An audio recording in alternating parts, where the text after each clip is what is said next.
আফ্রিকার দেশ লিবিয়ায় অনিয়মিতভাবে বসবাস করা ১৭৬ জন বাংলাদেশি নাগরিককে দেশে ফিরিয়ে আনা হয়েছে। বৃহস্পতিবার সকাল ১০:৩০টার দিকে বুরাক এয়ারলাইন্সের একটি ফ্লাইটে হজরত শাহজালাল আন্তর্জাতিক বিমানবন্দরে পৌঁছায় তারা। এর আগে বুধবার উত্তর আফ্রিকার দেশটির রাজধানী ত্রিপোলির তাজুরা ডিটেনশন সেন্টার থেকে আন্তর্জাতিক অভিবাসন সংস্থার সহায়তায় ১৭৬ বাংলাদেশিকে ফেরত পাঠানো হয়।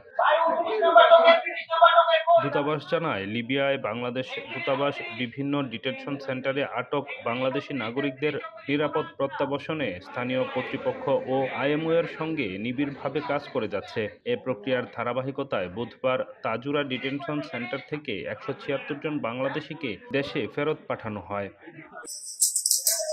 জানা যায়, ফেরত আসা নাগরিকদের মধ্যে ১৭২ জন ত্রিপোলির তাজুরা ডিটেনশন সেন্টারে আটক ছিলেন এবং বাকি ৪ জন আইওএম এর আশ্রয় কেন্দ্রে অবস্থান করছিলেন।